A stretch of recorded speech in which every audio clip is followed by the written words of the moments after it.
Tickets. All right, Josh. So I think I had texted you this article. Oh no, it was a tweet, right? And this guy was Yeah. kind of explaining the perspective of Portland's GM because we as fans kind of got what we have been asking for: Dame leaving Portland. But I think this tweet brought in a good perspective of, well, at what point are the players being selfish about these trades? When did Dame really have the opportunity to leave? So yeah, I sent it to you. I wanted to get your thoughts on that one. What did you think? The super team thing in the NBA has become the only way to win, right? Yeah. The fact that the Nuggets were able to kind of not really be a super team per se, but rely on 60% Jokic, 25% Jamal Murray, and Mm-hmm. 15% of a bunch of guys that we may not know that are just really good role players hasn't happened in the NBA in a while. Maybe Right. since the Dirk Nowitzki Mavericks, right? Yeah. Because you've had these super teams with Steph and LeBron and Anthony Davis, all the way back to the Heat. The Celtics were really the ones that started it. Mm-hmm. Okay. I understand players want to go and win. And I understand that players are upset with how management is going with the team. But at the end of the day, God, this is so hard because I don't want to get into that realm of just shut up and dribble, right? Yeah. I understand. Right? But the GMs also have to run a successful franchise. And maybe they're doing everything they can. At the end of the day, there's a lot of players that probably just don't want to go to Portland. Yeah. And if Dame is trying to recruit those guys and he's not getting anywhere with it, that's just the situation. But then again, like we were talking about that one time, maybe like 3 shows ago, Dame should get out of Portland. No. I mean, he should. One of the you questions I've always wondered is like, why did CJ McCollum leave? Right. I mean, was it just about the money? Because and I only have that ever since Kyrie was like, I got to get away from LeBron. It's like, what is it about these players that makes essentially the number 2 guy say, I'm out? Because we don't have the Pippen Jordan anymore, right? Of course, we know the story of Kobe just telling Shaq, like, if you would just work out, if you would just go hard, you would be the greatest, or things like that. But I just kind of wonder, like, why would you leave? Because it seemed like they had something going. Did McCollum think that there was no way they were going to get over the hump of the Warriors? Mm-hmm. So that's kind of my question. And is Damian Lillard, because he scores all these 60-point games, right? We looked at it. He's, does he fit into a system? The NBA has an ego problem. Yeah. Right. I mean, look at Russell Westbrook went from making $34 million a year to $4 million a year. That's a pretty tough look, right? Yeah. And does an ego like Damian Lillard's, Dame time, does his 60 points a game not fit into a system? Would he have to go to a place like Denver and then become a role player? And is he okay with that to just win a championship? And then is it just like a one and done situation? Is it dating the supermodel, going out to dinner, showing her off to your friends, and then she cheats on you with the hot dude that she met at the bar? Yeah. That's an unfortunate situation, by the way. I mean, yeah, it's terrible.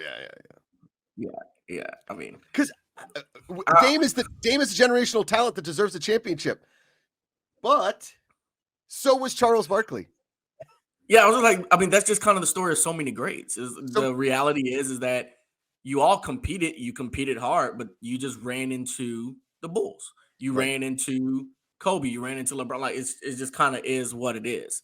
Yes. And the thing that I liked about that tweet was that he was kind of explaining every time they put the players in position to build the teams, these teams haven't succeeded. When you talk about James Harden and what they tried to build up in Brooklyn, and then honestly, I personally don't like James Harden anymore. I don't think he even handled the 76ers situation well. It's like awful. You don't show up, and then the first thing you kind of hint at is you want Doc Rivers to go. He leaves. Now you're talking about you want to leave Philadelphia? Yeah. Is this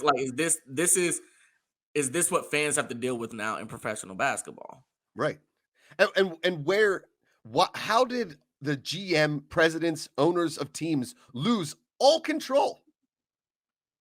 Where in the grand Yeah. scheme of Well, like the ego situation did this just disappear?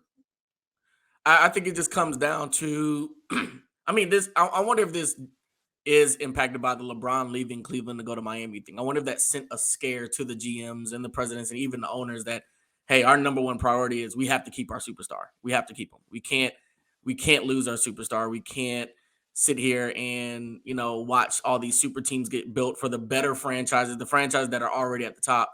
We've got to keep Dame in, Portland. We've got to keep Butler in a Miami or I wonder if that's the case. And so then these GMs become people pleasers. Like, hey, my job is just to make him happy. If he wants his homeboy that he ran summer ball with at Drake's house to play with him, then we've got to do it. And it's like, okay, but here's the thing y'all don't realize is that when the season kicks off and they are boys and they're on the road, they're in the hometown traveling, having fun, but they take that game off or they take that playoff, will they be able to hold their boy accountable on the court? And I think that's why you need GMs. That's why you need coaches, is because they have no ties.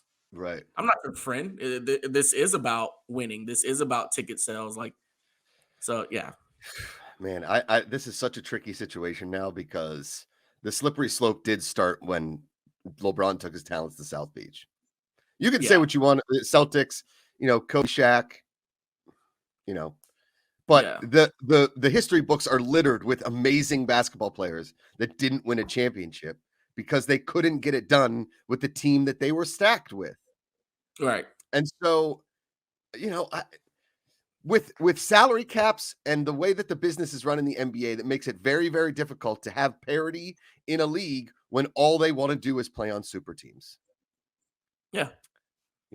And we're getting to an era where there is a talent gap that is ginormous Well, now. I think who was it? It was Tracy McGrady that was kind of talking about why he doesn't like this generation of basketball players, why he doesn't like one and done. Because a lot of them they're not mature enough to come into the Right. leagues. You have a lot of immature guys on these rosters. They had, big names coming out of college. And I think that's why I was such a big Jay Wright Villanova fan when they were winning, or why I really liked this year's UConn or San Diego State teams. Like Yeah. these were really that San Diego State team. Is like I Yeah. like these teams that built over Yes. time. They're older, they're seniors and juniors, and they're playing team ball.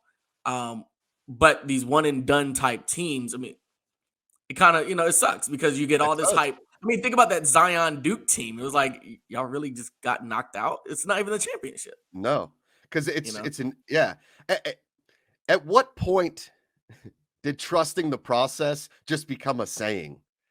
Right? Everybody's like, Well, "Oh, trust the process," but nobody trusts it. It doesn't even nobody even knows what the process is. They I think that just I mean the process no longer looks like, again, building with a team. It's just your individual journey as a player.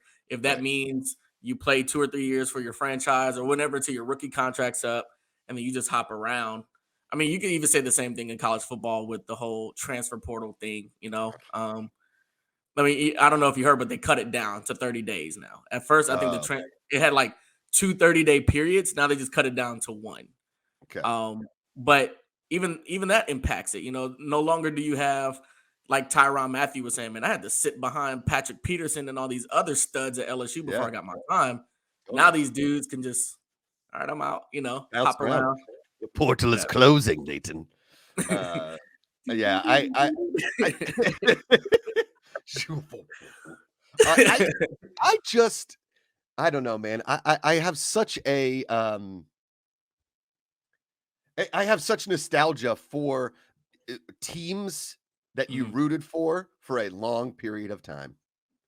Yeah. And maybe the only team that has done that in the last 13 years is the Golden State Warriors, Yeah. right? Because Steph and Clay have decided to stay there, and because talent has wanted to come and be with them, and Yeah. because they've put up with Draymond Green and said, well, we're not going to ship them. We're going to figure out what to do with them. And they keep building a good bench year after year, and Mhm. they have kept a coach. I don't want to compare it to a team that I love, but hey, the Pittsburgh Steelers are perennial. I knew it was going. Right? Mike Tomlin is the standard is the standard. Yeah. People want to come play in Pittsburgh. It's not a destination city. I understand that. Even though if you are from Pittsburgh, it's the greatest city on the planet. But no, if if the organization is run well and they see that and they give the players the room to do so, there's got to be a world where that does really, really matter to these guys.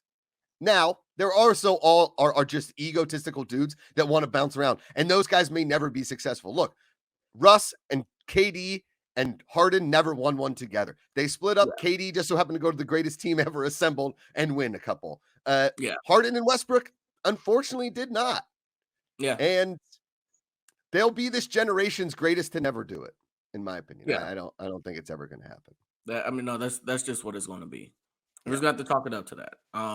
But I do think fans need to start speaking up more about it. I think some folks hold their tongue because they don't want to sound like the old school, but there's some value in that. It's, hey, like I think the thing that we love about sports is the fact that, yeah, you get your wins and your losses. There's something healthy about it. Yeah. But as long as my team sticks together, like let's stick together. Like let's really ride this thing out. How could you not look at this Denver Nuggets team this past year and think, okay, I got my work cut out for me. Let's make some stuff happen. Let's find some role players. Let's find some guys. Let's build a team Yeah. instead of let's build a video game. Yeah. Especially when their top dude is still just putting up 60 points on your video game built team anyway. It's like, Yeah, right. yeah, there's no way around it. Yeah.